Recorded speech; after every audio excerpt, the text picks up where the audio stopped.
श्री स्वामी समर्थ. जय जय स्वामी समर्थ.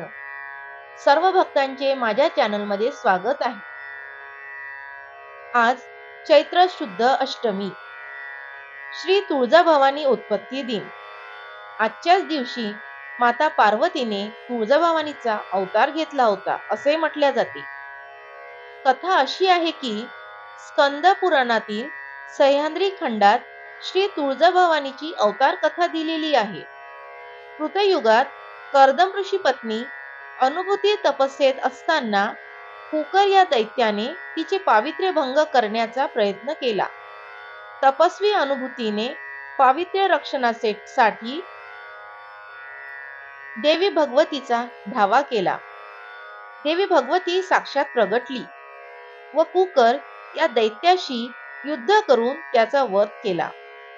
साध्वी अनुभूतीच्या विनवणीवरून देवी भगवतीने या पर्वतराईत वास्तव्य केले. भक्तांच्या हाकेला त्वरित धावून येणारी व मनोरथ पूर्ण करणारी म्हणून ही देवी त्वरिता तुळजाभवानी या नावाने ओळखली जाते. संपूर्ण भारतात कुलदेवता म्हणून या देवीला मान आहे. कृतयुगात अनुभूतीसाठी, त्रेतायुगात श्रीरामचंद्रासाठी, द्वापार युगात धर्मराजासाठी आणि कलियुगात छत्रपती शिवरायांसाठी आशीर्वाद स्वरूप ठरलेली ही तुळजाभवानी भक्ततारिणी वरप्रसादिनी आहे. तुळजापूर हे महाराष्ट्रातील प्रसिद्ध देवस्थान आहे. हे महाराष्ट्रातील देवीच्या 3.5 पीठांपैकी आदिशक्तीचे मूळ स्थान आहे असे मानले जाते. महाराष्ट्रात या देवीस विशेष महत्त्व असून नवरात्रात येथे मोठा उत्सव असतो व भक्तांची गर्दी असते.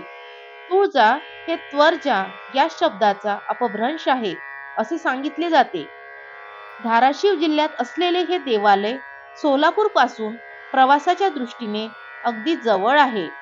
देवीचे मंदिर बालाघाटातील एका डोंगर माथ्यावर असल्याने अगदी जवळ गेल्याखेरीज या मंदिराचा कळस दिसत नाही. महाराष्ट्राची कुलस्वामिनी म्हणून तुळजाभवानी देवीस अग्रमान आहे. तुळजापूरच्या भवानी मातेची सुंदर स्वयंभू मूर्ती आहे. आईची मूर्ती अष्टभुजाधारी आहे. महिषासूर उजव्या पायाखाली चिरडून त्याची डाव्या हाताने शेंडी पकडून देवीने उजव्या हातातून त्याच्या छातीमध्ये त्रिशूळ खुपसलेला आहे. देवीच्या मस्तकावर सयोनी शिवलिंग आहे, तर देवीचे वाहन सिंह सुद्धा दिसत आहे.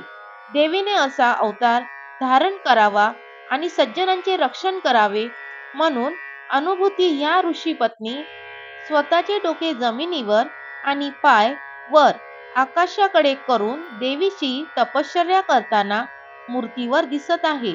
मूर्तीच्या दोन्ही खांद्यावर एकीकडे चंद्रकोर आहे तर एकीकडे सूर्य आहे. मुकुटामागून देवीच्या जटा बाहेर आलेल्या दिसत आहेत. त्याचप्रमाणे देवीने असा अवतार धारण करून दुष्टांचे निर्दालन केले आणि तिला शांत करण्यासाठी मार्कंडेय ऋषी देवीच्या पराक्रमाची गाथा आणि स्तुती करतानाही दिसत आहे. आणि ही स्तुती ऐकून पायाखाली महिषासुराला मुक्ती देऊन भवानी माता स्मित हास्याने सर्वांना आशीर्वाद देत आहे. अनुभूतीने तपश्चर्या केली आणि देवी त्वरित धावून आल्यामुळे तिला त्वरिता आणि पुढे त्वरिता चे तुळजाहून मातेस तुळजाभवानी म्हणू लागलेले आहे. तर आपल्याला ही कथा कशी वाटली कमेंट करून सांगा. जय तुळजाभवानी. श्री स्वामी समर्थ महाराज की जय.